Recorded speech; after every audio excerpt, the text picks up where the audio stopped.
Mkia mchina ya damani ya Bwana Yesu Kristo. Que notre Dieu vous bénisse abondamment. Mungu wetu mbariki kwa utele. On m'a déjà présenté. Banesha deja kunitambulisha. Aujourd'hui je dois arrêter. Leo nitasimamisha. Je dis merci à notre berger. Ninasema asante kwa mchungaji wetu. Pour la confiance qu'il m'a témoignée. Juu ya ile bahati mkubwa alinipatia. Pour la confiance qu'il m'a témoignée. Juu ya ile bahati alinikaburia, alinishuhudia kwangu. Juu ya ile matumaini alitumainia kwangu. Il m'a donné la chape pour que j'apporte la parole de Dieu. Alinipatia mimbari nipate kuhubiri neno ya Mungu. Dieu te bénisse abondamment. Mungu ambariki kwa utele. Et que Dieu bénisse les cloches de l'église. Na Mungu apate kubariki watumikiza kazi ya kanisa.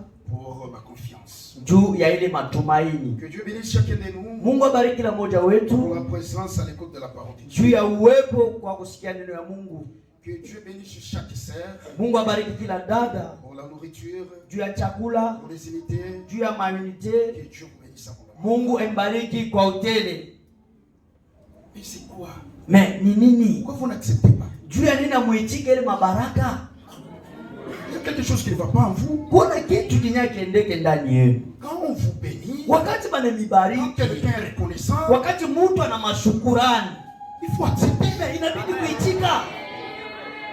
Écoutez, mshikie, dans la vie, mumaisha, mais dans la vie, mumaisha, si quelqu'un t'avait déjà aidé une fois, kama mtu anaweza kusaidiaka mara ya kwanza, même s'il arrive à commettre des forfaits, hata kama anakosa nyuma ya hiyo, même s'il est fautif, hata kama ni mwenye kosa, même si les gens l'accusent, hata kama watu wanamstaki, ne parlez pas. wewe usiseme, Sois reconnaissant. wewe uwe na mashukrani kwa ule mtu. Il t'avait aidé quand tu étais dans les temps de faiblesse. Asikusaidiaka wakati ulikuwa mudhaifu. Et maintenant tu es devenu un homme. Na sasa unakuwa mtu wa kuonekana. Il faut être reconnaissant. Inabidi kuwa na mashukrani. Hapana kuwa na kiburi.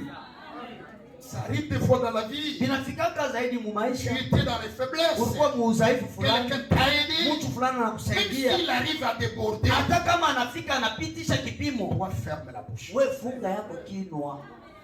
Sois reconnaissant. Ukuwe na mashukrani kwa ule mtu. La reconnaissance dans la vie est très importante. Shukrani mu maisha ya mtu ni ya kawaida. Je n'ai pas quelque chose à faire. Sina na kitu kingine cha Je kufanya. n'ai pas à vous donner. Sina na cha kumipatia. Je vous bénis. Mimi nibariki. Au nom de Jésus-Christ. Jina la Yesu Kristo. Tu refuses d'accepter. Unakataa Il y a kuitika. quelque chose qui ne va pas. Kitu kingine kiendeke. La Bible dit, Biblia inasema c'est lui qui vous reçoit. ule ananipokea. C'est lui qui vous reçoit. Ule ananipokea. Me reçoit. Ananipokea. C'est lui qui reçoit un Ule prophète. anapokea nabii. C'est lui qui reçoit un Ule évangéliste. anapokea mpasha habari. C'est lui qui reçoit un Ule pasteur. anapokea pastor. Recevra la récompense Anapokea malipo d'un ya pasteur. pastori.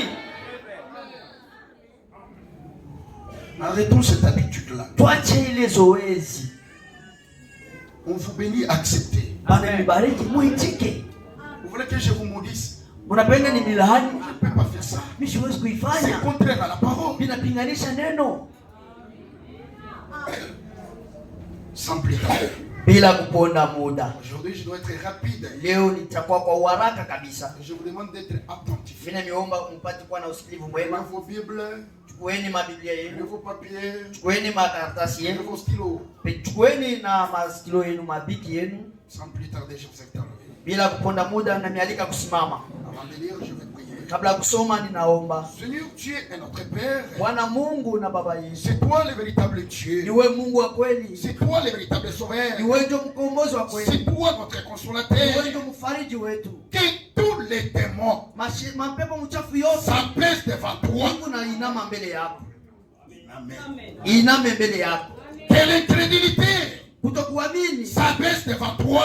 uiname mbele yako, Que la maladie na magonjwa s'abaisse devant toi. iname mbele yako, Que la foi na imani puisse triompher itaka au nom kushinda de Jésus. jina Yesu. C'est toi qui donnes la meilleure compréhension. Niwe ndio naletaka usikilivu mwema, C'est toi le vrai prédicateur. niwe ndio mhubiri wa kweli, C'est toi le vrai niwe interprète. ndio mtafsiri wa kweli. Agis, Seigneur. Tenda Bwana, Délivre-nous, Père. utukomboe Bwana, Bénis chacun de nous. ubariki kila mmoja Pardonne wetu, chacun de nous. usamehe kila mmoja wetu, Manifeste-toi ce matin. uonekane Que asubuhi toutes tes déclarations na misemo yote qui n'est pas biblique inyeka kwa kibiblia doit ôter dans ma bouche. ipate kutoka kinywani Ton mwangu. peuple a besoin de ta Taifa parole. yako inahitajiwa na neno yako. La parole est restaurée. Neno yenye kurudishwa C'est pour les peuples ni restaurés. juu ya taifa yenye kurudisha. Ce matin, restaure-nous, Hii Seigneur. asubuhi turudishe Bwana. Agis, ô Dieu tout-puissant. Tenda o Mungu wa uwezo. Il y a des sœurs, il y a des frères Mungu banduku ama qui ont badada. dépensé l'argent Benye bari pour les transports ya matransport. juste à cause de ta Juu parole. ya neno yako tu. Les autres ont fait les pieds. Wengine balitembea kwa mikono. Maintenant, Seigneur, Sasa hivi Bwana. par l'autorité de la parole, Juu ya mamlaka ya neno yako. exauce leurs prières. Jibu maombi yao. Pardonne nos péchés. Usamehe madhambi Je te yetu. demande par la foi. Ninakuomba kwa imani. Au nom de Jésus. Jina ya Yesu. Bénis les pasteurs de cette Bariki église. pastori wa kanisa. Bénis les diacres. Bariki washemaji. Bénis les hommes de Dieu. Bariki watumishi wa Bénis les administrateurs. Bariki batungaji. Bénis chaque membre. Bariki kila mumemba. Manifeste-toi, Seigneur. Uonekane asubuhi. C'est toi notre appui. Wewe ndio tegemeo C'est toi letu. notre guide. Wewe ndio Nous ne sommes pas des vagabonds. Si hatuna On a mavaga. un maître. On a un maître. Tuna mwalimu Notre guide, na mwongozi c'est wetu toi le Seigneur ni Jésus-Christ. wewe Yesu Kristo. Je demande ainsi, Naomba hivi au nom de kwa Jésus-Christ. jina la Yesu Kristo. Amen. Romains chapitre 3, verset 2. Waroma sura ya 3 sura. Il est grand de toute manière. Yeye ni mkubwa mnamna yote. Que Dieu ajoute ses bénédictions et sa Mungu parole. aongeze mabaraka kusomea neno yake. Nous allons s'asseoir. Unawezi kuketi. Même si tu es infirme, Hata kama uko wa quand kilema, on dit debout, c'est debout. wakati wanasema shimama ni Même kushimama. si tu as 100 ans, Hata kama una miaka ici c'est la parole ou hapa rien. ni neno bila au C'est l'obéissance à la parole. kujifu kuneno.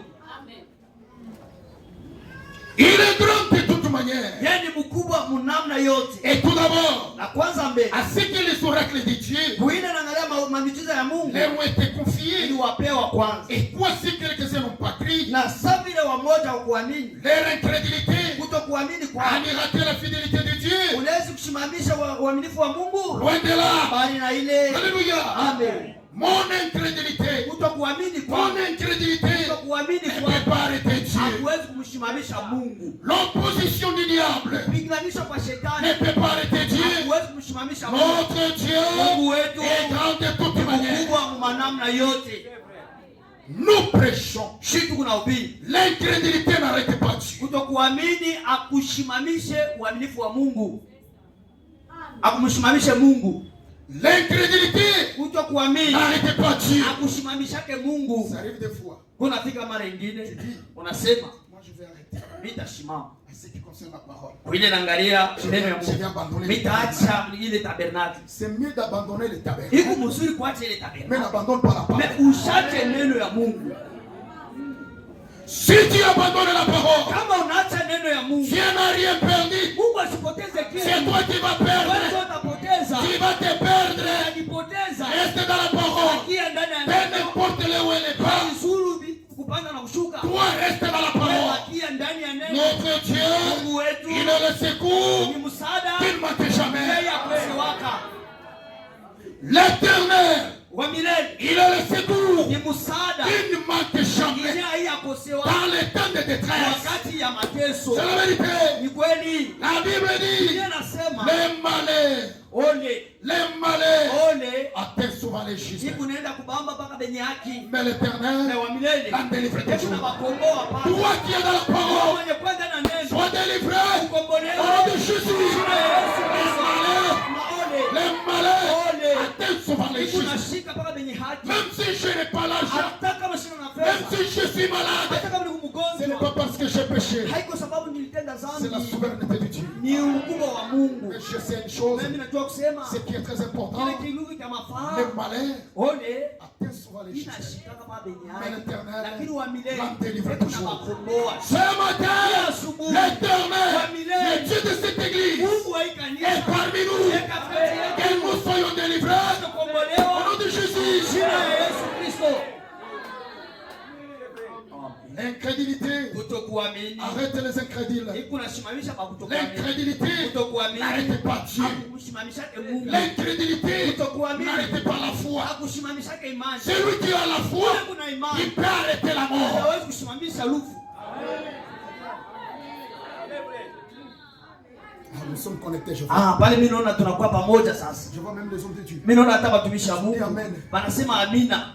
Écoutez-moi bien. Unisikie mzuri. La date peut arriver de ta mort. Nasema saa ya kufa kwako inaweza kufika. Comme tu as la foi, Sababu leo kuna tu imani. peux changer la date. Unaweza kubadilisha ile Parce que tarehe. la foi vérité. Ni kweli. Lisons cela. Tusome ile. Parce que je dois terminer aujourd'hui. Juu mimi naweza kumaliza leo. Je ne puisse pas laisser des questions. Nishaache maulizo. C'est deuxième roi. Ni Wafalme wa pili. Deuxième roi. Wafalme wa pili. Chapitre 21. Chapitre 21. Chapitre 20. Verset 1. Verset 1.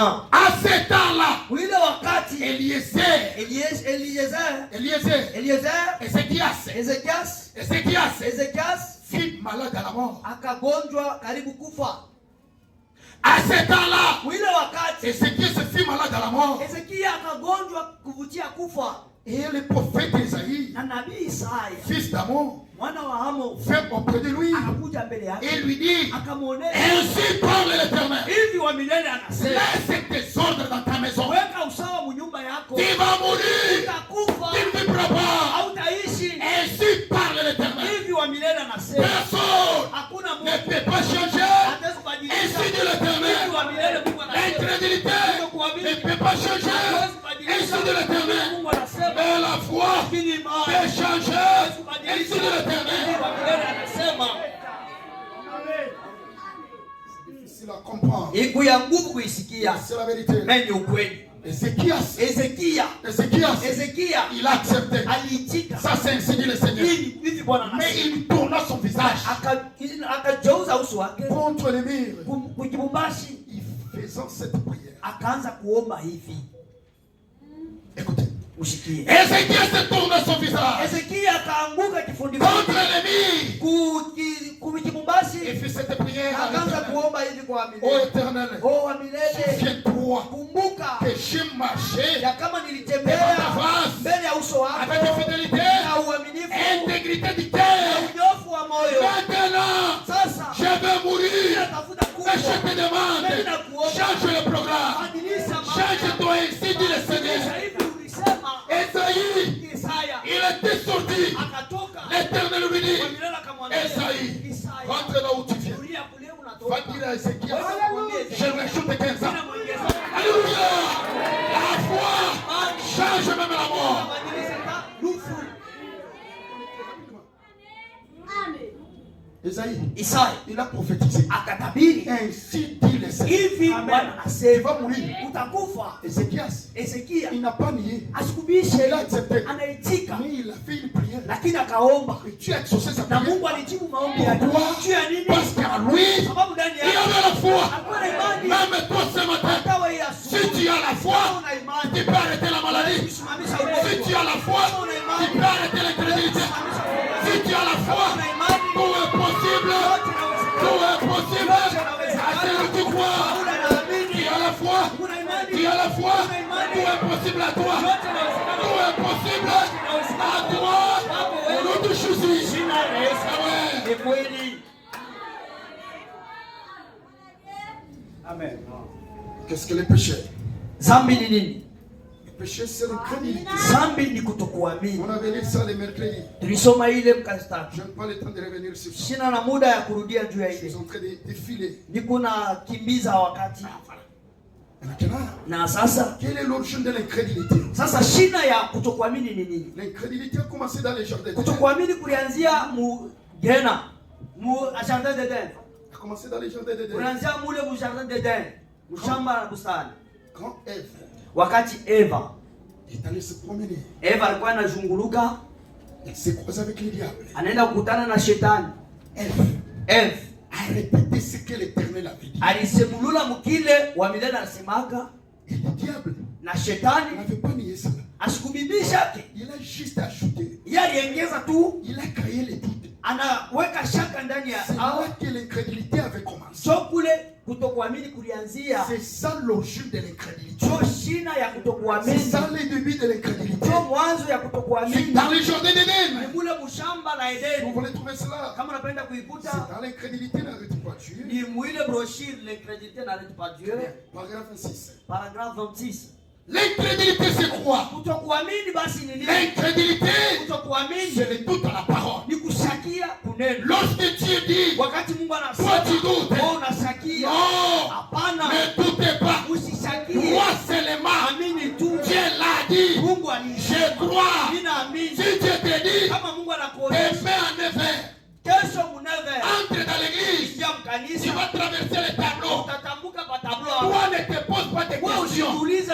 Toi, crois seulement, obéis à la parole.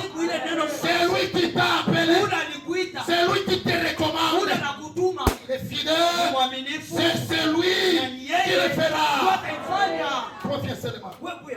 Présente-toi au tableau. Dites seulement, Seigneur, j'ai fait toutes ces choses par ta parole. Maintenant, manifeste-toi. Il est grand de toute manière. Il doit se manifester.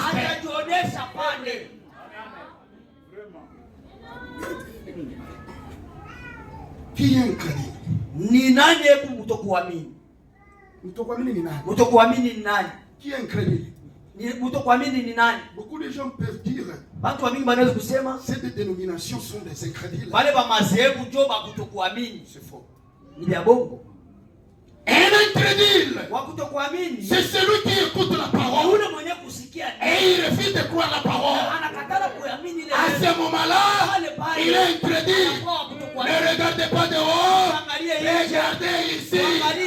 Il y a beaucoup de incrédules ici. Ici à Tabernacle. C'est pourquoi j'ai mis une déclaration. Le décret veut dire, le pasteur associé avait déclaré ici, ce qui tourmente les enfants de Dieu, ce sont les prédicateurs. C'est la vérité. Ce qui tourmente les enfants de Dieu, c'est nous, ce n'est pas vous. S'il y a tant de divisions, c'est à cause des prédicateurs mal affermis. Les prédicateurs qui sont sortis, qui ne sont pas séparés de l'incrédulité. Les orgueilleux. Il n'y a pas beaucoup d'amen. Je réponds. Un incrédule, c'est celui qui écoute la parole. Et après avoir écouté la parole, il refuse de croire la parole. À ce moment-là, il est incrédule. Maintenant, je te pose la question. Comme tu as l'habitude de les appeler, les incrédules, il les a déjà prêchés. La réponse c'est non. Est-ce que tu as la confirmation? Ils ont déjà écouté la parole. Tu n'as pas la confirmation. Bouche ta bouche. Bouche. Ferme ta bouche. Ne parlez pas. Les incrédules sont ici. Ils écoutent la parole. Ils écoutent la parole. Mais ce matin, ne doutez pas. Crois seulement. Alléluia. Amen. La foi, c'est la base de tout. Celui qui a la foi, il est obéissant à la parole. Celui qui est obéissant, il a la foi. La foi marche main dans la main. Et l'obéissance à la parole. Moi je suis obéissant. C'est bien. Comme tu es obéissant, tu as la foi. Moi j'ai la foi.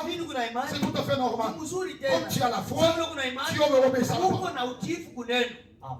Abraham, il est obéissant à la parole. Dieu lui dit, à cette même époque, Sarah ta femme, t'enfantera un fils. Abraham, comme il avait la foi, il a tenu à la parole. Alléluia. Ce matin, il a le même Dieu. Mais Sarah, à lui, il n'avait pas la foi. À elle, il n'avait pas l'obéissance à la parole. Elle a douté. Je suis devenu vieille. Comment je peux avoir un enfant? Je suis déjà au temps de ménopause. Notre Dieu, il fait les choses extraordinaires. Là où notre connaissance est limitée, mais la puissance de Dieu commence par là. Mais Abraham, comme il avait la foi, il est allé chercher les maternités. Donnez-moi des chicots. Donnez-moi des linges. Donnez-moi le couvre-bébé. Oui, on a quoi mazi? Non. Je ne suis pas fou. La Bible dit, la prédication de la croix est une folie pour ceux qui périssent. Mais pour nous qui sommes sauvés, c'est une puissance. Ce matin, il y a la puissance de éternel soit dans cette église. Ce matin, que la puissance de Jésus soit dans votre mariage. Ce matin, que la puissance de Dieu soit dans votre guerre. La prédication de la croix est une folie pour ceux qui périssent. Mais pour nous qui sommes sauvés, est une puissance. Recevez la puissance au nom de Jésus. Toi qui n'as pas encore Je ne pris. sais pas pourquoi Dieu t'a amené ici. Il y a tant des églises. Mais Dieu t'a conduit ici. Donne ta vie à Jésus. Donne ta vie à Jésus. Oh Seigneur Jésus-Christ. Il t'aime. Il t'appelle. Ne doutez pas. Diable. Qui lit cette âme. Au nom de Jésus-Christ. Libérez.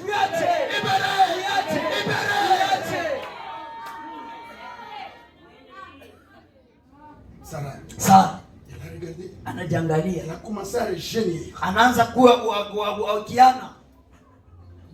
Mfalme anamtamania. Le roi l'a convoité, Akambeba. l'a pris comme femme. Parce que la puissance de Dieu Juu uwezo ya Mungu était descendue ilishuka pour accomplir la porte. juu ya kutimiza ile malaka. Même nous dans cette église, Hata shimu hii tout ce que Dieu a déclaré, ile yote Mungu tout alisema, ce que Dieu avait déclaré, ile yote Mungu alisema il va l'accomplir. atatimiza. Nous tenons à la parole. Tunashika Nous kuneno. sommes positifs. Sisi tuko na msimamo mzuri. Très bien. Nous sommes positifs. Tuna msimamo mzuri. Peu n'importe la maladie. Suru magonjwa. Je regarde à Golgotha. Angalia kugorgota. À Golgotha, c'est là où il y a mon secours. Kuna msaada yangu.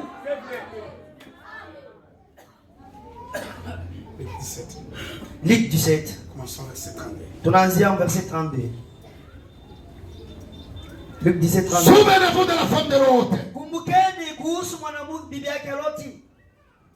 Souvenez-vous de la femme de Lot. Kumbukeni kuhusu bibi yake Loti. Pourquoi la Bible nous pousse de nous souvenir de la femme de Lot? Jua nini Biblia inatusukuma tu tukumbuke bibi yake Lot. La femme de Lot Bibi yake Lot avait reçu les messagers. alipokeaka wajumbe. Bien. Elle avait reçu les messagers. Alipokeaka wajumbe. La femme de Lot Mke wa Lot avait reçu les messages alipokea ujumbe. que les messagers avaient amenés. Inye wajumbe walileta. La femme de Lot, Mke wa Lot elle était sortie alitokaka de Sodome. kule Msodoma. Mais la femme de Lot Lakini ule mke wa n'était Lot pas séparée. asikutenganekake. La Bible nous dit, Inasema souvenez-vous kumbukeni de la femme de Lot. na ule bibi yake Lot. Tu peux être ici. Unaweza kuwa hapo. Tu peux être en tabernacle. Unaweza kuwa mtabernakulo. Comme tu es incrédule, Sasa vile kwa kutoka comme tu n'as pas la foi, sasa vile una na tu n'es imani. pas agréable. Hauna au mpendeze. Tu peux être en tabernacle. Unaweza kuwa Tu mtabernakulo. peux dire Amen. Unaweza kusema amina. Tu peux tout donner. Unaweza kuleta Mais yote. si en toi il n'y a pas la Kama foi, ndani yako hamuna tu imani. n'es pas agréable. Au mpendeze. Tu es comme la femme de Sasa Lot. vile mke wa Lot. Mais ce matin, Ni asubuhi. ne ressemblez pas à la femme de Lot. Nani na mke wa Lot. Ressemble à notre Père de la Maana foi. baba yetu wa imani. Notre Père de la foi, Yetu wa imani. c'est Abraham. Ibrahimu. Quelle que soit la Hata vieillesse, vile mzee. Abraham, Abraham. regarde la Alikuwa promesse. anaangalia kwa malaki. Il dit, Anasema je sais cet homme. ninajua Il huyu. n'a jamais menti. Haya la ndani. Il est fidèle à sa Yeye parole. mwaminifu kwa neno Il yake. est derrière sa parole. Yeye anasimamia Peu kanisa. n'importe le temps, Hata wakati il gani. finira à accomplir Yeye sa parole. atafikia mpaka kutimiza Moi, malaki. je m'accroche Mimi seulement. naambatana tu. Abraham, Abraham il avait un canne à main. alikuwa na mchi. Il marchait Alikuwa anatembea avec un canne. na ile mchi. Mais à lui, Lakini ndani yake la foi.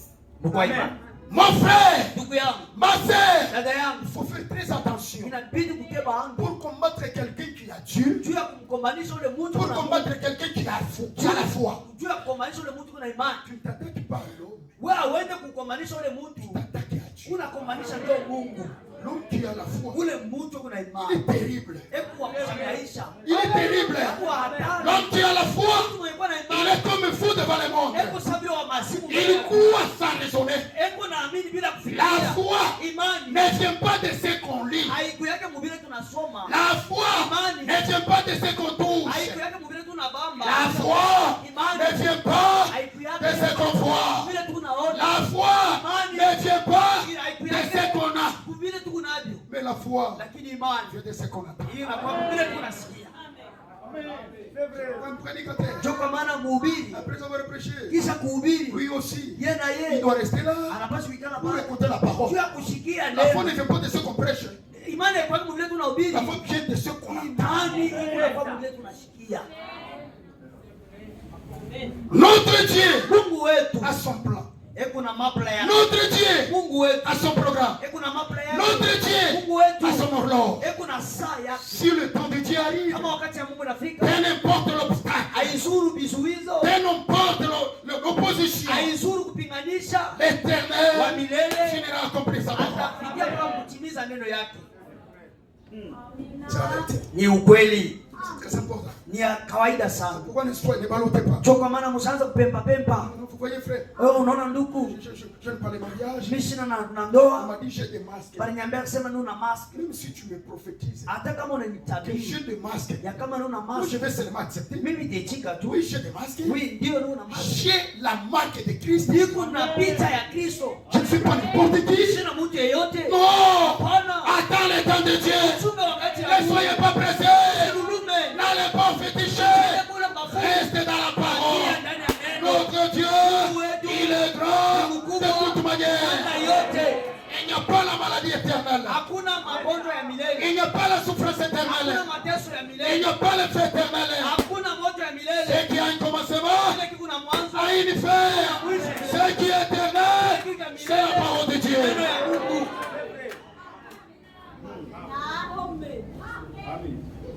Nous, on a dada. Oui, là vous voyez une soeur. Elle se tourmente. Ils se sont allés se marier avec un païen. Toi aussi tu es païenne. Criminel. Néhémie chapitre 13. Néhémie chapitre 13. Néhémie 13 verset 27. Néhémie 13 27. Celui qui se marie dans le monde avec un païen, c'est un criminel. Quand tu te moques des bandits, qui tuent les gens, toi tu es bandit spirituel. Ce n'est pas moi, c'est Dieu. Criminel, c'est qui? Tu es méprié. Prépare-toi. Tu es interdit. Et l'enfant de Dieu ne regarde pas dehors. Et l'enfant de Dieu regarde dans la parole. On ne se marie pas au tabernacle. On se marie dans le Seigneur. Il y a de belles sœurs ici. Et elles sont là. Tu ne le vois pas. La sœur ayant déjà cru, même si c'est une pygmée, c'est une belle sœur. Vous allez vous tirailler, aller auprès de Dieu. Une seule critique, une seule critique seulement. La sœur va pleurer, le frère pleure. Pourquoi? Elle a besoin de la vie éternelle. Il a besoin de l'enlèvement. Le païen à qui il ne connaît pas qui. Chez lui, c'est la folie. Mais dans la parole, nos sœurs sont bien éduquées. Toi, un adultère. Tu as commencé le coding. Mais tu n'es pas fier. Mais hauna na ubikira. Constitué dans le message. Dumba mujumbe. Amen. Faut-il donc apprendre à votre sujet? Très bien. Néhémie 13-27. Voilà. Faut-il donc apprendre à votre sujet que vous commettez aussi un grand crime? Inabidi kujua kuhusu yenu na kusema Mungu na kosa tena uaji mkubwa. Et que vous péchez contre notre Dieu en prenant des femmes étrangères. Na Mungu namkosea Mungu wetu mkwenda kuoa bibi bageni. Criminel! Uaji. Ta place n'est pas ici. Basi yako haina hapa. Ta place est dans le monde. Basi yako ni mudunia. Mais ce matin, soyez pardonnés au nom de Jésus-Christ. Arrange ta vie. Et l'enfant de Dieu, lorsqu'il écoute la parole, s'il était dans la direction de Colosie, il était à Tenke. Il monte le bis. Il part à Colosie. On lui dit non. Tu t'es trompé. Ça c'est à Colosie. Mais toi tu vas aller à Lubumbashi. À ce moment-là, il va dire au chauffeur, arrête le bis. Je me suis trompé. Je ne pars pas à Colosie. Je pars à Lubumbashi. Toi aussi, tu es enfant de Dieu. Tu es bien averti. Tu t'es trompé. Change la direction. Revenez à la parole. Ne regardez pas dans le monde. Même vous le savez. Viens, on va prêcher, tu croiras. Et tu fais les lèvres comme ça, je ne sais pas si tu t'es effaré quoi. Et tu fais même comme ça. Le lèvre que tu as, il y a ceux qui ont commencé, ils sont tranquillisez-vous. Dieu a son plan. Dieu a son programme. Dieu a son horloge. Moi je suis dans la parole. J'attends le temps de Dieu. Peu importe la souffrance. J'attends le temps de Dieu. Un jour j'étais ici à Texas. Et on avait un ami. Un païen. Il avait de l'argent. Il s'est moqué de moi.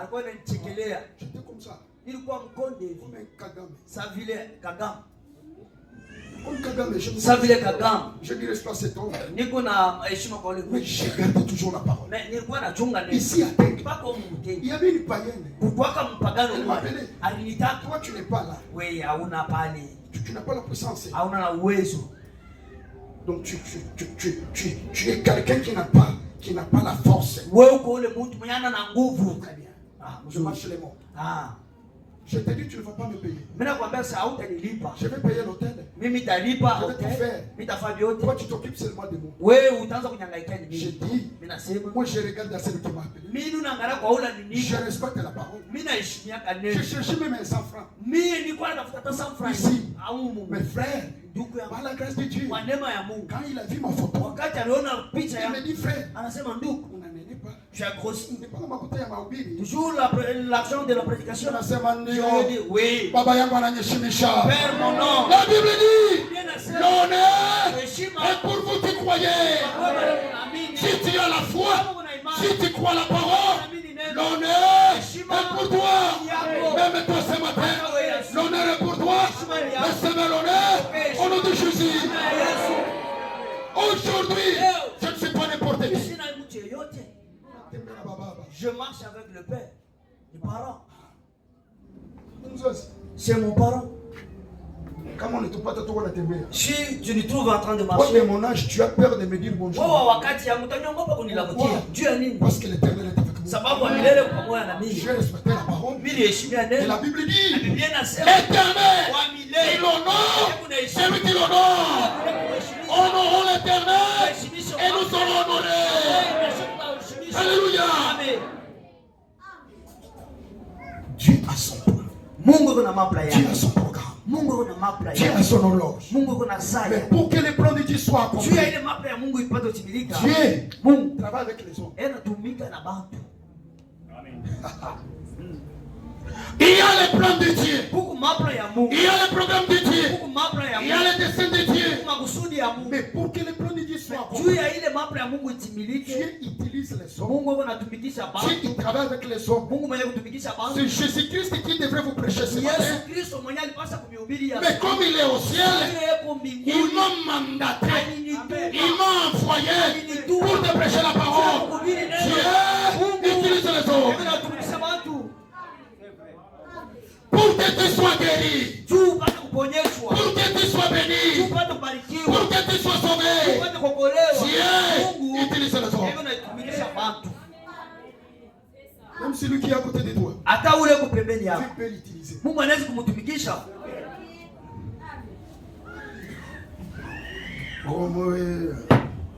Deuxième Corinthiens, chapitre 6. Commençons là. Puisque nous travaillons avec Dieu, nous vous exhortons à ne pas recevoir la grâce de Dieu. Puisque nous travaillons avec Dieu.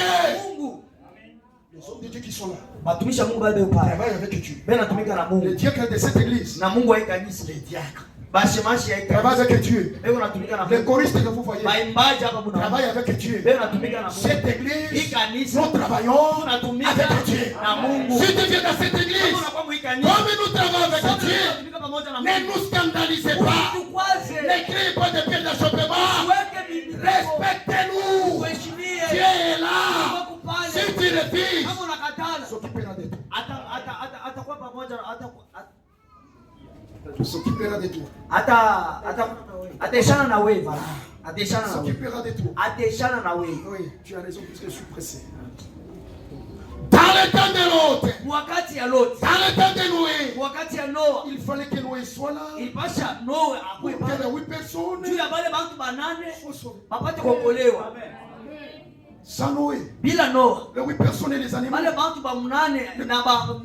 pouvaient pas avoir la vie sauve.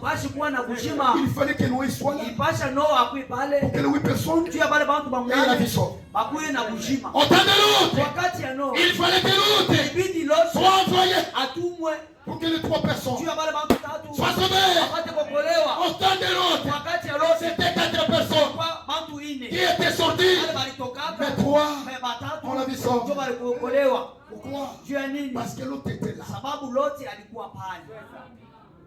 Ça entre, je crois. Dans notre âge, il fallait que Branham soit envoyé avec un message. Ce n'est pas le message de Branham, c'est le message de l'Éternel qui a été confié à Frère Branham. Alléluia.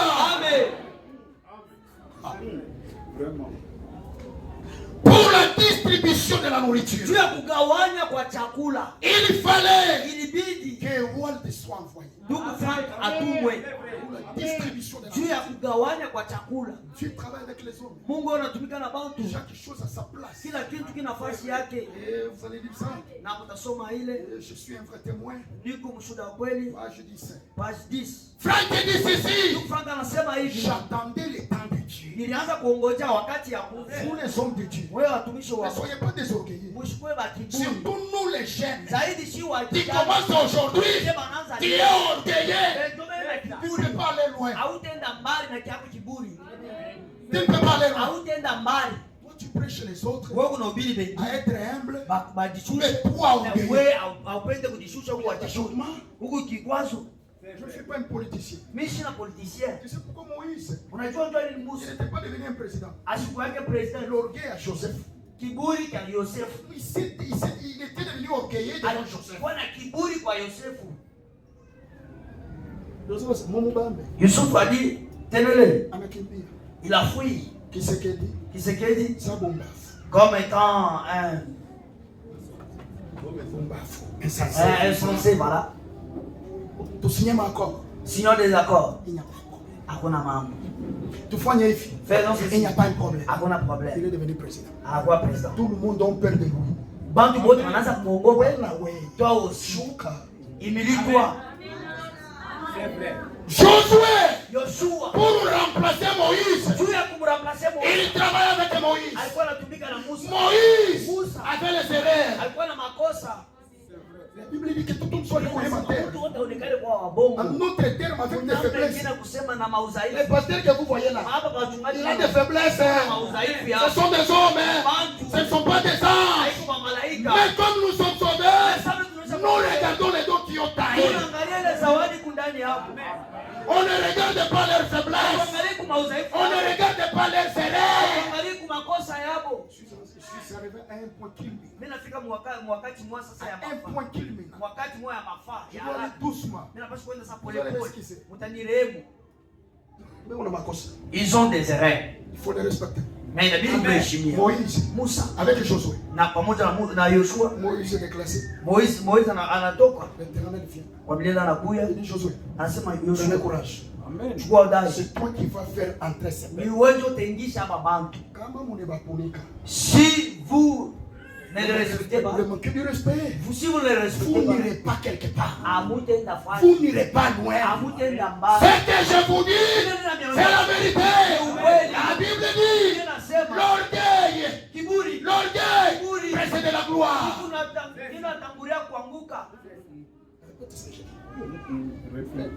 L'orgueil précède la gloire. Mais l'humilité précède la chute. C'est ça. La Bible dit, l'orgueil précède la chute. Mais l'humilité précède la gloire. Ils se sont fatigués. Ils cherchent des remplaçants. Honorez-le, respectez-le.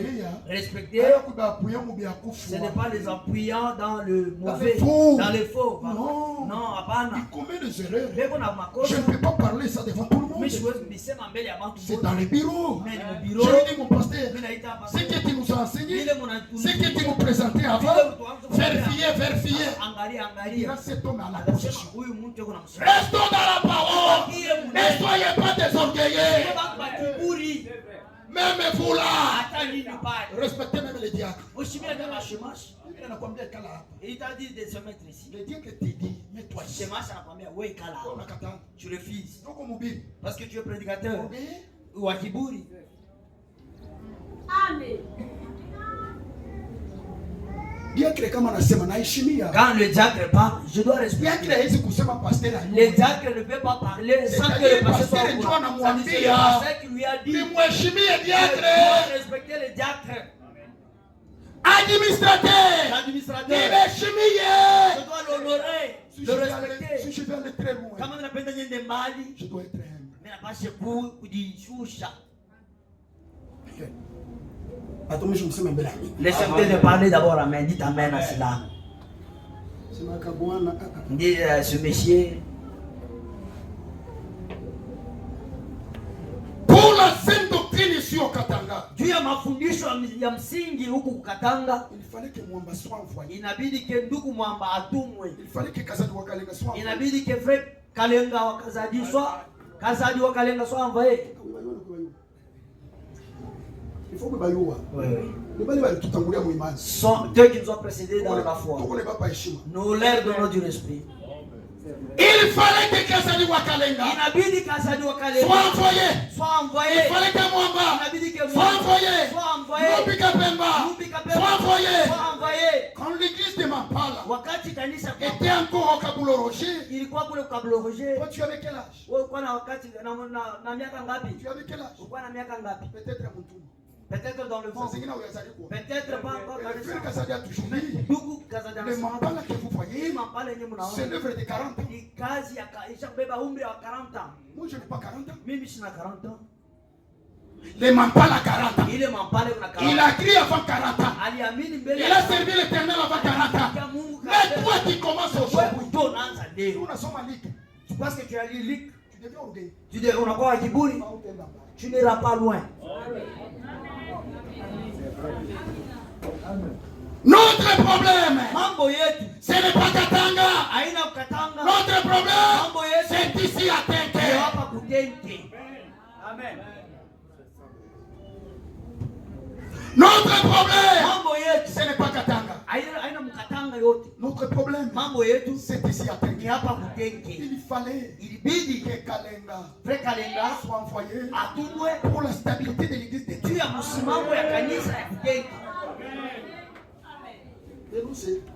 Jinani, il fallait que Kalenga soit envoyé pour la stabilité de Tenke.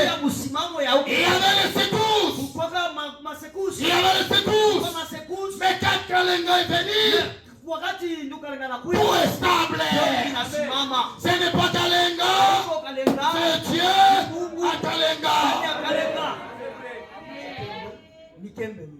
Il fallait que Kembe soit derrière lui pour la stabilité de ses juu ya familles. msimamo ya kanisa. Si tu veux t'opposer à ces Kama hommes, unapenda upinganishe vale bako, t'opposes à Dieu. unapinganisha ndio Et Mungu Dieu s'occupera de na toi. Mungu ateshana na wewe. Est-ce que nous sommes ensemble? Pamoja Même dans les mariages, kama ndoa il faut les consulter. inabidi kwenda pauliza.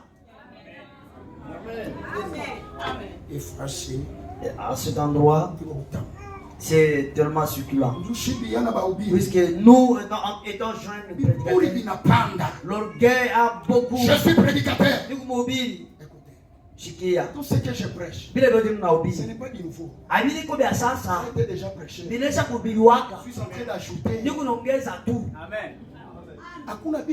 Il n'y a pas de nouveau. J'ajoute à ce que vous écoutez. Je dois être humble. Comment on appelle dans le pan de mon Si pays? tu veux monter, toi, toi d'abord. Ni bazazi. Ils ont commencé le ministère avant nous. Balianza na butumishi mbele yetu. Il y a les diacres qui ont commencé avant nous. Ba shemashi benye balianza Quand mbele les yetu. diacres te disent de faire quelque chose, Kama shemashi anakuambia toi tu refuses. Comment tu vas grandir? Utakomea je? Amen. Tu es là comme un patron. Tu vois que tu es plus que ces hommes-là. Il y a ceux qui ont la connaissance plus que même à moi. Plus que même moi, ici dans le banc. Il y a de ceux qui ont la connaissance. Ils ont même la foi plus que moi. C'est parce que Dieu ne leur a pas donné la confiance. Dieu m'a appelé. Ils sont là. N'ayez pas au-delà. Tu vas gagner le sang de ces hommes-là. Kumbukumbu la Torati. Je dois filer rapidement. Ninapasha kukimbia kwa zaidi. Kuna nibakilia muda fulani. Deutéronome chapitre 17. Kumbukumbu la Torati sura ya 17. Lisez là-bas, lisez. 17. Soma kule nduku. Commence au verset 8. Verset 8. 17 verset 8. Si une cause relative à une meurtre qui va interpréter. Kama kuna kwa sababu inaendelea kuuaji à un différent kwa kukosana, à une blessure kwa kuumizana, te paraît trop difficile à juger, inakukuia nguvu uamue ile. Si tu as un problème, si tu as la maladie, ça devient difficile à juger. Même dans les mariages. Qu'est-ce que tu vas faire? Tu iras à la police. Tu iras à la PNC. Hein? Tu iras à la PNC, non? Écoutez ce que la Bible dit. Écoute ce que la Bible dit, la sienne. Et fournir matière à contestation inakuwa mambo ya kubishi dans tes portes. Manyumba yenu. Tu te lèveras et tu monteras au lieu que l'Éternel ton Dieu choisira. Utalamuka na kwenda kuile pahali kwa milele Mungu wako. Tu te lèveras. Utalamuka. Tu iras où l'Éternel ton Dieu a choisi. Ici à Tenke, l'Éternel a choisi quel lieu. Même si j'ai un problème, la solution est là. Même si j'ai la maladie, la guérison est là. Même si je n'ai pas mangé, la nourriture est ici. Pourquoi? Parce qu'il y a les hommes de Dieu. Allez-y. Tu iras vers les sacrificateurs, les Lévites, Balawi, et vers celui qui remplira alors les fonctions de juge. Tu iras au sacrificateur. Ce n'est pas tous les sacrificateurs qui sont des juges. Non. Le bus n'a pas beaucoup de chauffeurs. Le bus a un chef chauffeur. Le Dieu qui fait traiter les problèmes. La société fait traiter les problèmes. Non. Tout doit être en ordre. Il y a un juge. C'est Kalenga. Si Kalenga te dit, va juger ces problèmes. À ce moment-là, tira. Nous sommes ensemble. L'évangile touche partout. Venez aussi chez moi. Ah non. Si tu as un problème, n'allez pas voir les hommes de Dieu. Il y a les anciens. Je fais la différence. Il y a les hommes de Dieu. Il y a les anciens. Même si je suis ici, ne venez pas avec ton problème. Il y a les anciens. Avec de tels comportements. Avec de tels agissements. Nous créons des problèmes dans l'église. Mais comme nous sommes éclairés, il y a un juge. Tu les consulteras et ils te feront connaître la sentence. Très bien, allez-y. Tu te conformeras à ce qu'ils te diront. Tous se contrediront. Tu vas les respecter. Même si tu es licencié, même si tu travailles, même si tu as l'argent, n'allez pas à gauche. et à droite. C'est Dieu qui les a établis. Faut dire respect. Si tu veux être béni, il faut dire respect à ces hommes. Il faut bénir les bancs. Tu te conformeras à ce qu'ils te diront dans les lieux que choisira l'Éternel. Et tu auras soin d'agir d'après tout ce qu'ils t'enseigneront. Tu te conformeras à la loi qu'ils t'enseigneront et à la sentence qu'ils t'auront prononcée. Tu ne te détourneras de ce qu'ils te diront, ni à droite ni à gauche. Mais aujourd'hui, on a des frères connaisseurs. Le pasteur lui dit, frère, avec de tels comportements, tu ne peux pas aller loin. Frère, j'ai l'être circulaire de Franck. J'ai une citation de Branham.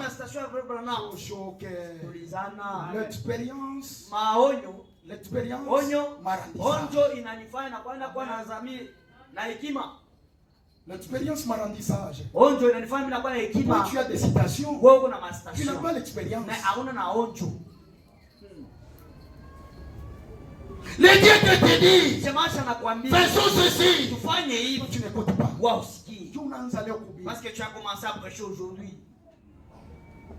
Écoutez-moi. Un prédicateur affamé ne peut pas rassasier les autres. Un prédicateur orgueilleux, il va transmettre l'orgueil dans les autres. La Bible dit, nous transmettons la vie. Premièrement, tu es prédicateur, tu es un homme, tu es désiré, mais tu es notre modèle. Si on veut voir quelqu'un qui est humble, on regarde les prédicateurs. C'est Amen à cela. L'homme qui par l'orgueil n'écoutera pas les sacrificateurs placés là pour servir l'Éternel. Placés par l'Éternel. Placés par l'Éternel. Ma soeur, mon frère, ces hommes que vous voyez sont placés par l'Éternel. On ne peut pas respecter seulement Kazan. On ne peut pas respecter seulement Mwamba. On ne peut pas respecter seulement Numbi. On ne peut pas respecter seulement Branham. On ne respecte pas seulement Franck. Même les hommes qui sont là, ils ont beau respect.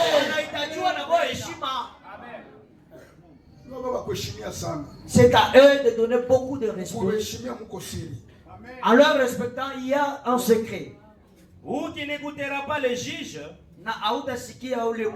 ou qui n'écoutera pas le juge, cet homme sera puni de mort. Tu ôteras ainsi le mal du milieu d'Israël. Qui n'écoutera pas ces hommes sera puni de mort. En d'autres termes, on va prendre les animaux des moulins et jeter dans la mer. Tu es devenu scandale. Cette église, c'est la maison de Dieu. Respectez-nous, respectez l'église, respectez la parole. Ce n'est pas ta chambre à coucher. C'est la maison de Dieu. Respectez-nous. Les enfants de Dieu ont besoin de la parole. Pas des histoires. Nous sommes à l'enchèvement des lèvres. Au début de la construction, même un enfant peut aider. Mais quand la construction devient l'enchèvement, pas de blagues, pas de bébés, c'est la parole. Alléluia. Ce matin, il faut mieux être une petite pierre à la construction qu'être une grosse pierre en dehors de la construction. Ça peut dépasser les gens. Il est des Hébreu chapitre 13. Hébreu 13. Maintenant je file, il n'y a pas le temps. Maintenant qui est ça, Hébreu 13, 16. Hébreu 13, 16. Mais vous allez lire à Kadesh Barnea. Mais utasoma Kades Barnea. Paragraphe 47. Paragraphe 47. Frère Branham dit. Frère Branham anasema. Parce que tu es devenu quelque chose dans l'église. Sababu unakuwa mtu fulani Tu es kanisa. devenu orgueilleux. Unaanza kuwa na kiburi. Parce que tu es devenu prédicateur. Sababu unakuwa mhubiri. Être prédicateur, Mhubiri. ce n'est pas être spécial. Haiko kuwa wa kawaida. Wa mishangao hapana. Être prédicateur, Kuwa mhubiri. ce n'est pas être spécial. Haiko kuwa wa mishangao. Être spécial, Kuwa wa mishangao. c'est être appelé Ni kuitwa enfant de Dieu. mtoto wa Mungu. Ça n'a pas entré. Hajaingia hapana. Être prédicateur, Kuwa mhubiri. ce n'est pas être spécial.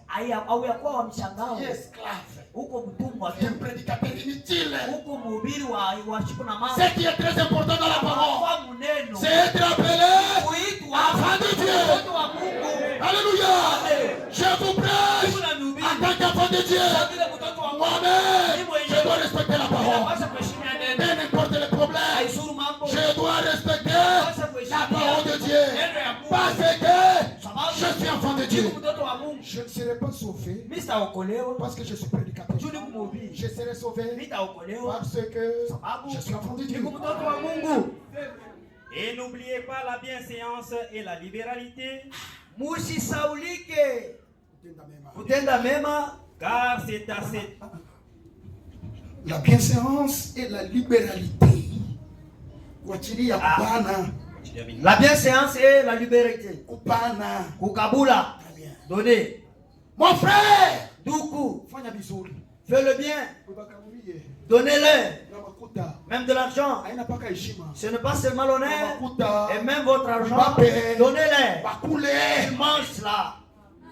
Ce n'est pas moi. Haiko mingi Ce n'est pas kinasema. l'Ancien Testament. Haina Ancien Testament. Nouveau Testament. Ni Nouveau On Testament. nous ramène Beko à la natururisha foi apostolique. kuimani ya bababa. car c'est à de tels sacrifices que Dieu prend plaisir. Sababu ni kumasawadi ya hivi njole Mungu anafurahikia. Obéissez à vos conducteurs. Mheshimiwe waongozi wenu. Obéissez à vos prédicateurs. Mheshimiwe mahubiri wenu. Obéissez à vos conducteurs. Mheshimiwe benye kumiongoza. Respectez les conducteurs. Mheshimiwe benye kumiongoza. Ne soyez pas derrière les prédicateurs. Nyuma ya mahubiri. Soyez derrière les conducteurs. Waongozaji. Un conducteur, Mwongozi c'est un berger. ni berger. C'est Dieu qui les a Ni établis. Mungu ndiye alimuweka. Prédicateur, Mhubiri il doit être conduit anapaswa par les kuongozewa bergers. na berger. Obéissez. Utii. Obéissez Utii. à vos conducteurs. Benye kumiongoza. Mbape na makuta. Donnez-leur de l'argent aussi. Makule. Ils bouffent cela. Et ayant pour eux de la déférence, Na kuwa kwako mbele yako na heshima. car ils veillent sur vos âmes. Sababu bena kesha juu ya manafsi. Il veille sur vos âmes. Kuna kesha kwa manafsi yenu. Il veille sur vos âmes. Manafsi yenu. Quand Ile ils ndio rendront compte. toa hesabu juu ya hili. Tu dois rendre compte de C'est toi qui rendras compte à cause de ces âmes. C'est qui? Hein? Kalonda c'est qui? Galonda c'est qui? Oula te rendre compte de nani? Qui rendra compte de ces âmes? C'est le pasteur. le pasteur. Pamo. Haiko mimi. Pamo. Hapana Le yeye. pasteur. Ni pasteur ndio atatoa hesabu ya ile manafsi. Pano unekana. Là où tu es, Mungu atamjisha juu yako. Dieu le jugera à cause Mungu de toi. anakuambia Mungu akule, Maintenant Dieu te dit, donnez-lui à manger. akule, Qu'il mange, afuale. qu'il se vêtisse, Yeye lui, na associé wake. et y compris son associé. Bakule. Il bouffe. Wibeshimie. Honorez-les. Bafrere bamingi. Beaucoup de frères, Banakuwa na choyo. ils sont égoïstes. Na bapagano bani bapita. Même le pain ne dépense. Fali pupa. Fali Poupa. C'est un milliardaire. Ni mtu wa mafuta Sana sana. ba sponsor. Et on a pas sponsor. Oui. Mais toi, Uko application ilikukulia makuta. il y a l'application qui t'a bouffé Hii l'argent. application ilikuya. L'application qui a Kama ni bouffé. upati kumwa. Si au petit coin, Sio kukulia makuta. il t'a bouffé de Ulipotesha l'argent. makuta Il a nyingi. perdu beaucoup Lakini d'argent. watumishi ya Mungu. Amen. Te serviteur. Bape. Leur pardon. Upagano. Je païen. Faut délivrer. Au nom de Jésus. Amen. Unafanya busharati Ça sana. fait beaucoup d'alliés. Unaungana sana. Il y a beaucoup Na bibi ya fua lake. Même la femme ne Juu ya sait busharati pas bwako. cause de adultère. Na batumishi ya Bape. Même le serviteur, tu leur donnes pas. Ndumba. Même de prostituées, tu lui as payé même une parcelle. L'autre, on l'avait arrêté. Frère Bushiku. Frère, la nuit, Tusumburie. et par leur Usijulikane. Que cela ne soit pas répété. Je vais payer. Mais tu pas. Tu vas payer 3 millions. Non. Non. Ah, là, à l'adultère, tu commences même à discuter. Païen que tu es. Non. Je vous donnerai 2 millions 800. Non. Attendez que je vous donne des instructions pour que le frère ne soit pas au courant. Tout cela qui sera fait dans les noirs sera connu. Toucha kukuyuwa. On te connaît. Uka musharati. Acha musharati. Je vais te prouver ma femme. Tu prouves la femme dans l'adultère. Païen que tu es. C'est vrai. Il en soit ainsi. Et où est-il? Attends que je vais la prouver. Je vais la prouver. Et elle saura que je suis un homme. Pour être un homme, c'est faire la beauté. Pour se déshabiller. Il faut se déshabiller devant le Christ. Tu lui donnes même de l'argent. Un enfant de Dieu. Faut délivrer au nom de Jésus. Je peux punir ma femme. Je peux punir ma femme. Avec l'impudicité. Tu as toujours l'habitude de se déshabiller devant une pite. Toi, un enfant du roi. C'est impossible. Et moi aussi, que à l'hôtel. Où sont les diables? Je n'ai pas peur de personne. J'ai peur de l'Éternel. Les diables sont limités. Mais l'aide de l'Éternel n'est pas limitée.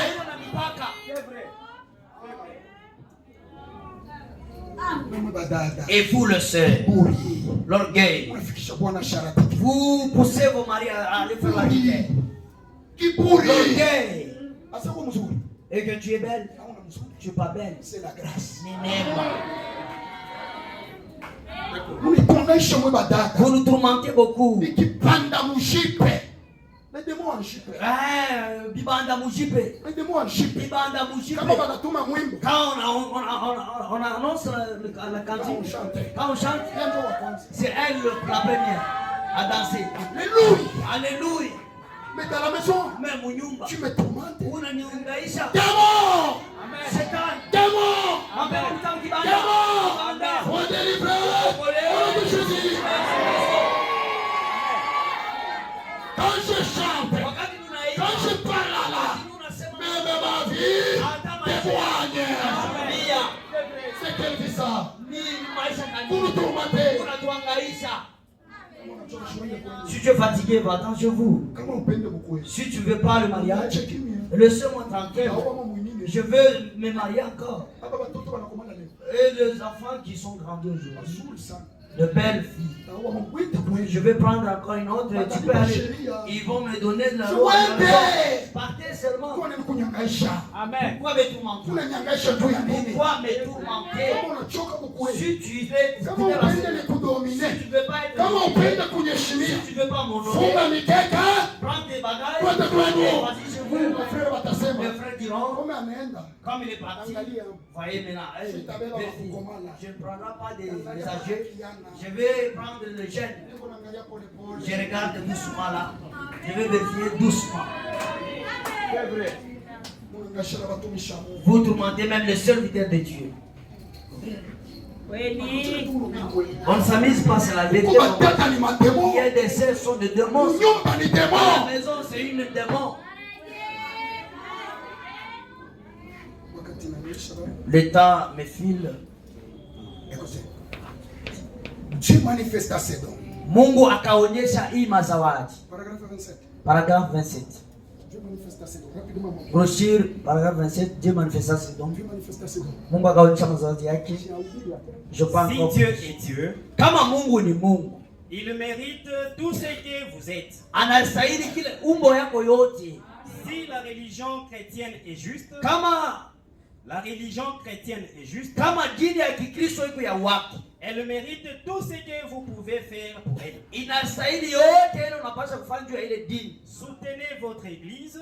Mushimamie. Donnez la cotisation. Mulete makotisation. Soutenez cette église. Mushimamie kanisa. C'est le prophète et pas moi. Ni prophète anasema iko mimi. Soutenez votre pasteur. Mumushimamie, msaidie pasteur wenu. Soutenez votre pasteur. Mumusaidie pasteur wenu. Soutenez votre pasteur. Soutenez votre pasteur. Donnez-lui même la poule. C'est le prophète par moi.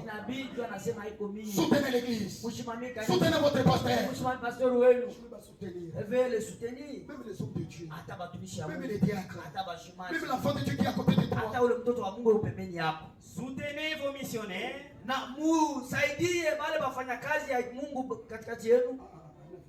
Soutenez vos missionnaires.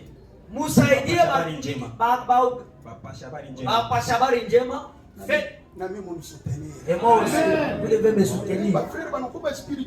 Aujourd'hui, les frères sont devenus spirituels. C'est lui qui vous prêche. C'est lui qui vous donne ce qui est spirituel. À votre tour, donnez-le ce qui est charnel. Mais baléo, après avoir écouté la parole, nous sommes bénis. Et Dieu te bénisse.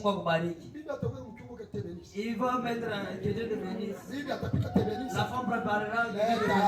Donnez.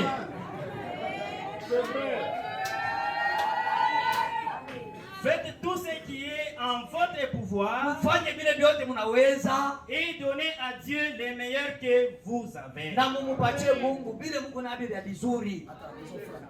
Nous sommes un double de frères. Ascendez sur tellement succulent.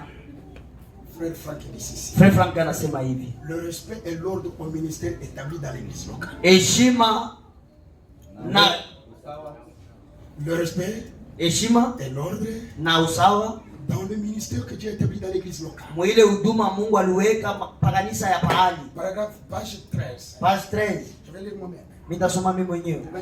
Juu ya kufukuzia wakati. Si nous avons perdu le respect pour les hommes de Dieu, kama tumepotesha heshima juu ya watumishi ya Mungu, alors sasa je vous le dis, nous sommes sur le chemin de la perdition. Tuko mwile njia ya upotevu. Nous avons précipité beaucoup de choses. Tulilulumia vitu vya mingi.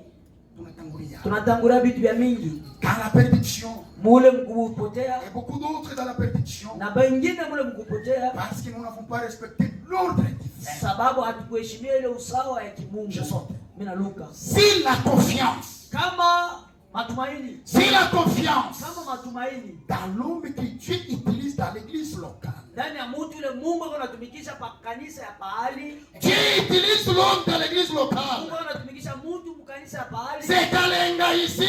Ni nduka lenga hapa. Pas moi. Haiko mimi. Pas toi. Haiko wewe. Quelle que soit votre reconnaissance. Hata ufahamu yako. Si tu n'as pas confiance à elle, utumainie yeye. Vous êtes sur le chemin de la perdition. Huko njia ya upotevu. Si la confiance dans l'homme que Dieu utilise dans l'église locale. Kama tumaini mwa ule mtu Mungu anatumikia hapa kanisa pahali. Et détruite. Inaharibika. Alors, sasa toute l'église kanisa yote détruite. Inaharibika. Comment? Je, moi je n'ai pas confiance à cet homme. Mimi sikutumainia ule mtu. Mais le diable n'aime pas rester calme. Sababu shetani anapenda kale kitu. Je vais influencer les bien-aimés. Mitamvuta na ndugu. Frère, vous voyez. Ndugu na notre pasteur n'est pas sérieux. Notre diacre n'est pas normal. Tu vois. Moi je vais m'opposer. Nous allons influencer toute l'église. Et toute l'église est détruite. Mais ce matin, que notre Dieu nous vienne en aide. Hapo atusaidie. Matthieu 4. Matthieu chapitre 4. Maintenant, on prêche l'évangile. Sasa tunaanza kuhubiri injili. Toi qui es malade, sois connecté. Wewe mlikuwa mgonjwa upate kuunganishwa kule. Maintenant, nous prêchons l'évangile. Sasa tunaanza kuhubiri injili. Pour la délivrance, pour la guérison et pour la bénédiction. Juu ya ukombozi, juu ya matunzo na juu ya baptême du Saint-Esprit. Na juu ya imani na ubatizo wa Roho Mtakatifu. Matthieu 4 verset 15. Matthieu 4 verset. Les peuples des Aborons. Bantu baku Zabiloni et de Nephtali, na baku Naftali, de la contrée voisinage de la mer, na ile maiti kando kando ya bahari, les peuples de Tenke, bantu ya Kutenke, les peuples de Tenke, bantu ba Kutenke, et du Jourdain, na bale baku Yordan, et de la Galilée, des païens, pagano bawili, ces peuples des païens, pagano bawili, des païens, pagani, ces peuples bale bantu assis dans les ténèbres, benye kuikaa mugiza, vit une grande lumière, bakaona nuru kubwa. Ainsi ceux qui étaient assis dans les régions, natazama bale balikuwa wanashikana pa et ile l'ombre de la mort, na mu mauti, la lumière s'élève. La lumière s'est levée. Nuru ikasimama. La lumière, nuru, c'est Jésus de Nazareth. Yesu wa Nazareth. La lumière, nuru, c'est la parole. Neno. Ce matin, soyons éclairés. Au nom de Jésus. Ce matin, Que votre business. Mauzuni yako. Que votre business. Biashara yako. Que votre business. Biashara yako. Soit éclairé. Au nom de Jésus. Ce matin, comme la lumière est là, que votre foi soit éclairée. Ce matin, que cette église soit éclairée. La lumière, c'est Jésus. Là où il y a la lumière, l'obscurité n'a pas la place. Là où il y a la lumière, la maladie n'a pas la place. Là où il y a la lumière, l'incrédulité n'a pas la place. Alléluia. Les peuples de Tengue, nous sommes éclairés ce matin. Au nom de Jésus. Alléluia. La lumière c'est Jésus. Nous sommes éclairés. Nous sommes bénis. Les croyants de plein évangile. De plein évangile. Soyez bénis. Au nom de Jésus-Christ. C'est vrai. J'étais dans le péché. Quand j'ai écouté la parole, je suis éclairé. Luc chapitre 11. Verset 21. Lorsqu'un homme est fort, bien armé, garde sa maison, ce qu'il possède est en sécurité. Est en sécurité. Mais si un plus fort que lui Sylvain,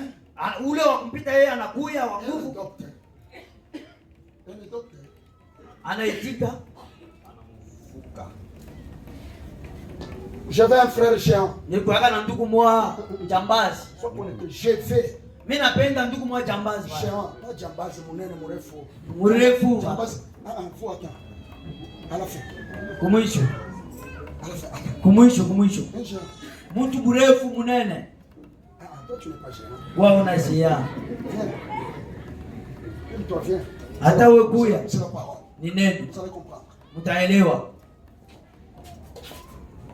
Viens maintenant toi. Sasa kuya na wewe. Regarde ici. Mwangalie huko. L'homme est fort. Mtu wa nguvu. C'est le diable. Ni shetani. L'homme est fort. Mtu wa nguvu. C'est le diable. Ni shetani. Tout ce qui est au diable. Bila vyote vile vya shetani. Personne ne peut pas laisser débarrasser. Anaweza kutoka hapo tu. C'est ça. Duko kuya. Frère. Duko. Mubambe le frère. Tenez ce frère. Bloquez-le. Pour me bloquer tout nguvu. Tenez-vous, regardez ici. Simame bien. Frère, toi tu es. Duko kuya wewe, kuya. Quand je vois tu es comme ça. Wewe unaona una magufu. Regardez-moi ici. Mwangalie mzuri. Mubambe ça. Tenez-lui fort. Essaye peut-être de te débarrasser. Wewe pia mbele sasa kutoka. Avec ta force. Na nguvu yako. SMP. C'est comme ça que nous étions dans le monde. Tenez-lui. C'est comme ça que nous étions dans le monde. Lui, c'est le diable. Celui-ci, c'est un enfant de Dieu. Il était dans le territoire du diable. Le diable l'a saisi. Il a essayé de se débarrasser. Il n'a pas pu. Pourquoi? Lui est faible, l'autre est fort. Maintenant, il faut que celui le plus fort vienne intervenir. Viens. Amen. Ne rigolez pas. Allez un peu trop loin. Celui-ci, c'est le diable. L'autre, enfant de Dieu. Le diable, il est armé contre ta santé. Il est armé contre ta bénédiction. Il est armé contre ta foi. Il est armé contre ta promotion. Il est armé contre l'enlèvement. Il est armé contre ta sainteté. Qui essaie de te débarrasser. Mais tu n'arrives pas. Pourquoi? Parce que lui, il est plus fort que toi. Maintenant, il faut celui qui est plus fort vienne intervenir. Qui est le plus fort? Le plus fort, c'est Jésus de Nazareth. Jésus de plus fort, il va avancer. Quand il va avancer, frère, toi comme tu es diable, tu dois commencer à regarder ce truc. Toi aussi.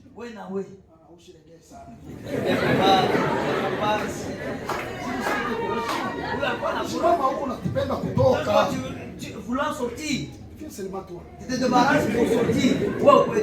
Mtoto wa Mungu, Un enfant de nia yake niache usharati, son souci, c'est abandonner la vie. nia yake niache dhambi, anapima uweze, eko namngalia baba yake.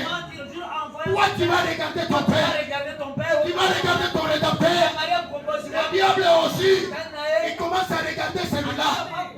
Parce que Jésus est plus fort que le diable. Et maintenant, lorsque vous allez commencer à regarder, vous allez commencer à lâcher lentement. Utaanza kuacha tu polepole. Toi aussi, Wewe na vous allez commencer à te débarrasser lentement. pima sasa utoke. À regarder ce corps. Kuangalia ule mtu. Et quand tu vas quitter, Wakati atoka, lui il va essayer d'avancer. yeye asembe le Il kutoka. va s'arrêter ici. Atakuwa shimamia Quand hapa. tu vas passer derrière Sasa lui. wote enda kumkongo Et yake. maintenant, lui, Na yeye il sasa va fixer les yeux au diable. kuangalia sasa. Et le diable, il sera distrait. Atakuwa mwenye Il va te lâcher. atakuachilia. Amen. Mwanzo chofa ndugu. Unaona pima kutoka. Amen. Wewe na pima kutoka. Unaona kuachilia. Sio vile. Sio vile.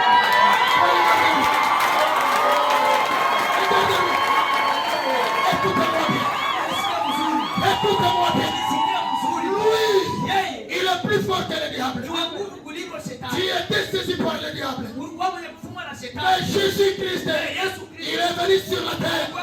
Il a donné sa vie à cause de toi. C'est matin, tu es libéré. C'est matin, libéré. C'est matin, guéri. C'est matin, délivré. C'est matin, sauvé. Pourquoi? Parce que le plus fort, il est venu pour intervenir. Moi j'étais faible, mais ce matin, en Jésus, je suis devenu plus que vainqueur. Alléluia. C'est la vérité. C'est frère. Il va commencer à chanter. En Jésus, je suis victorieux. En Jésus, je suis guerrier. En Jésus, j'ai la foi. En Jésus, je suis en sécurité.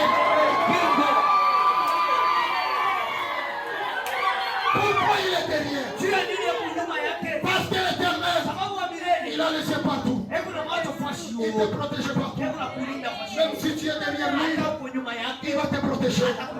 Cette église est protégée par la main de l'Éternel. Cette église, nous sommes protégés par Jésus-Christ. Cette église est bénie au nom de Jésus.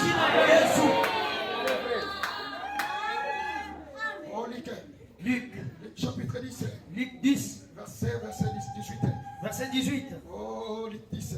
Luc 10, 18. Oh, j'étais dans le monde. Oh, nilikuwa mdunia. J'étais dans le péché. Nilikuwa mzambi. Mais sa grâce, Neema yake il m'a sauvé. inaniokoa. J'étais dans le péché. Nilikuwa mzambi. Il m'a aimé. Ananipenda. Il m'a guéri. Ananitunza. Il m'a donné le boulot. Ananipatia Il kazi. m'a donné une bonne femme. Ananipatia mke Il m'a donné un bon mari. Ananipatia bwana mzuri. Même à l'enlèvement, Hata kunyakuliwa. je serai enlevé. Kunyakuliwa. Alléluia. Amen. En Jésus, il n'y a aucune condamnation. Hakuna hukumu. Est-ce que tu es en Jésus? Uko ndani ya Yesu. Si tu n'es pas en Jésus, Kama uko ndani ya Yesu. entre en Jésus. Ingia ndani ya Yesu. Au nom de Jésus. Jina ya Yesu. Si tu n'es pas guéri, Kama wewe tuziwa. sois guéri. Tuziwe. Au nom de Jésus. Jina ya Yesu. Si tu n'es pas sauvé, Kama wewe ukolewa. sois sauvé. Uokolewe. Au nom de Jésus. Jina ya Yesu. Notre Dieu, Mungu wetu il est victorieux. ni wa ushindi. Notre Dieu, wetu il est parmi nous. ni katikati Nous yetu. ne combattons pas pour vaincre. Hatukombane tu ya kuwina. Nous combattons dans la Bali victoire. tunakombana mu ushindi Parce que le deja. victorieux Sababu mshindaji est dans notre camp. yuko kambi yetu. Alléluia. Amen. Luc Chapitre 10. chapitre 10 Nous sommes au verset 18. verset 18. Jésus leur dit, Yesu akawaambia, je voyais Satan tomber du ciel comme un éclair. nilikuwa naona shetani akianguka toka mbingu saa vile umeme. Radi. Saradi. Saradi. Voici, Tazama, Je vous ai donné les pouvoirs de marcher sur les serpents et les scorpions et sur toute la puissance de l'ennemi. Et rien ne pourra vous nuire. Alléluia. Après avoir été délibéré, être délié, il nous dit, voici le peuple de Téké. Je vous ai donné le pouvoir de marcher sur le serpent, sur le scorpion et sur toute la puissance de l'ennemi. Prière, ne pourra vous nuire. Alléluia. L'Éternel, il dit à Josué, partout tu mettras la plante de votre pied. Moi l'Éternel, je te le donne. Ce matin, j'enlève le nom de Josué. Je mets mon nom là-bas. Cette église, Dieu m'a donné cette église pour vous prêcher la parole, pour que vous soyez délivrés, pour que vous soyez bénis, pour que vous soyez bénis, pour que vous soyez guéris. Ce matin, soyez guéris au nom de Jésus. Alléluia. Amen. Oh là au ciel. Kule kumbingu. Avant l'enlèvement. Kabla ya kunyakuliwa. Le ciel sera nettoyé. Itasafishwa. Il y a quelqu'un qui est appelé. Huko mtu yule anaita. Il y a quelqu'un qui est appelé. Huko mtu yule anaitwa Prince de l'air. Prince de l'air. C'est le diable. Ni shetani. Mais notre Dieu est appelé. Mungu wetu anaitwa Prince de la paix. Mkubwa wa Ce salama. matin, Hii asubuhi. recevez la paix. Pokeeni Au salama. nom de Jésus. Jina la Yesu. Ce matin, Asubuhi. que la paix Salama. règne de cette église. Tawale mwe Au nom kanisa. de Jésus. Jina ya Yesu. Ce matin, Hii asubuhi. que la paix Salama. règne dans votre mariage. Ikae mndoa yenu. Ce matin, Hii que asubuhi. la paix Salama. règne dans votre cœur. Pate kutawala mndoa yenu. Alléluia. Amen. La paix, Salama. c'est pour les enfants de Dieu. Siku ya watoto ya Mungu. Des fois, Zaidi mara. des fois, Zaidi mara. la paix marche avec la bénédiction. Zaidi salama inatembeaka na baraka. Là où il y a la paix, Pale peku il y a salama une bénédiction. peku baraka. Oh, recevez la Oh, bénédiction. mpokee Au baraka. nom de Jésus-Christ. Jina ya Yesu Kristo. Notre Dieu, tu es le Dieu de la paix. Mungu wa salama. Recevez la paix. Pokeeni salama. Recevez la joie d'Israël. Pokeeni furaha. Au nom de Jésus. Jina ya Yesu. Alléluia. Amen. La paix, c'est pour les enfants de Dieu. Ya watoto ya Mungu. Ce matin, Hii asubuhi. toi qui n'as pas la paix de Dieu, Na salama ya recevez la paix de Dieu. Pokee salama ya Au nom de Jésus, Jina ya Yesu. mets-la au fond. Kule Que kumwisho. la paix Salama. puisse te localiser. Au nom de Jésus. Jina ya Yesu Kristo. Le ciel sera nettoyé. Mbingu itasafishwa. Jésus dira au diable, Yesu akamwambia shetani, diable, shetani, aujourd'hui, leo c'est le jour de mon mariage. ndio siku ya ndoa yangu. Mais il faut que le ciel soit nettoyé. Inabidi sasa hii mbingu isafishwe. Le diable est là. Shetani upande L'épouse de Jésus bibi harusi ya ne Yesu va pas rencontrer Jésus-Christ au ciel. itaenda kumulaki Yesu kumbingu. Ne va pas rencontrer Jésus-Christ au ciel. Haitamulaki Yesu kumbingu, hapana. Il va rencontrer Jésus-Christ dans les airs. Itamulaki Yesu muwewa. Itampata. Itampata. Je sais même aussi qu'il soit là qui a mon. Et maintenant, Sasa qu'est-ce qu'il va faire dans les airs? atafanya nini mule muwewa? Le diable s'occupera du diable. Shetani ye atanda S'occupera du diable. atangaikia na shetani. Il va s'occuper du diable. Ataanza kungaikia Il shetani. va dire diable. Ataambia Aujourd'hui, c'est le jour du mariage de mon chef. leo ndoa ya mkubwa wangu. Il faut que le ciel soit nettoyé. Inabidi mbingu isafishwe. Maintenant, je dois te précipiter sur la Sasa hapa nitakutupa pale terre. Et pale. Michael va se sur les diables. Na Mikaeli atabamba ule À ce moment-là, ile wakati l'époux de Christ bibi harusi va commencer à expérimenter le troisième ataanza époux. kuonja troisième coup. Il va commencer à expérimenter. Ataanza kuonja. Alléluia. Mon frère, Ndugu yangu, la gloire qui nous attend ile utukufu na tuchunga est plus grande que la souffrance. iko mkubwa zaidi kuliko La souffrance d'aujourd'hui, hii mateso ya leo. c'est rien. Haina na kitu. Mais la gloire qui est de Na l'autre ile côté utukufu ile ng'ambo est plus grande. ya mkubwa zaidi. Quand le diable va commencer à descendre, Tena ataanza kushuka. la trompette va sonner. Parapanda italia. Papa, papa, papa, Papa, papa, papa, papa, papa, le peuple de Kéké, il est temps, il est temps, montez. Le diable descend, Shetani yuko nashuka. l'épouse monte, Bibi harusi yuko et on napanda. fera un croisement. Na tutakutana muli. Et le diable peut nous dire, Shetani anaweza kutuambia vous avez de la chance. una bahati. On lui dira, Baada vous utamwambia avez de la chance. tuko na bahati En Jésus-Christ. ndani ya Yesu. En Jésus, Ndani ya Yesu. je suis protégé. Tunalindwa En Jésus, ndani ya Yesu. je suis guéri. Mungu En Jésus, ndani ya il Yesu. n'y a aucune comparaison. Hamuna hukumu. Et après l'enlèvement, Kisha Après l'enlèvement, il y aura un défi. Kutakuwa sasa kutembea.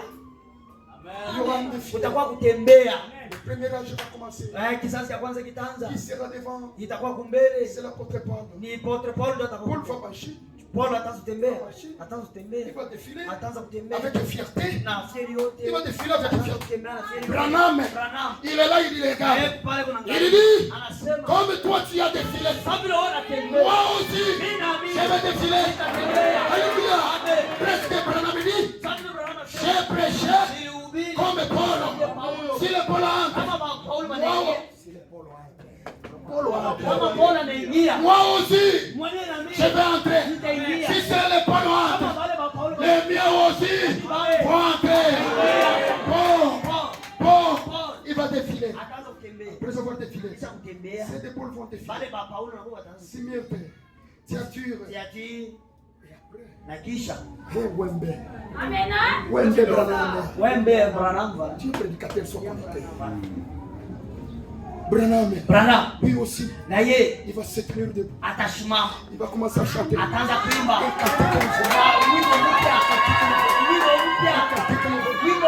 Je t'ai vainqueur. Garage de l'Odyssée. Je suis entré. L'éternel m'a suivi là. Maintenant, je dois défiler. Il va défiler. Il va défiler avec fierté. Il va défiler avec fierté. Le problème, ce n'est pas Paul. Le problème, c'est Branham.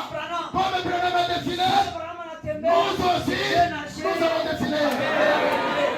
Église de Téké, qui sera devant? Celui qui sera devant, ce n'est pas Ewald. Après Branham, ce n'est pas Ewald. C'est Kalenga. Ni Kalenga.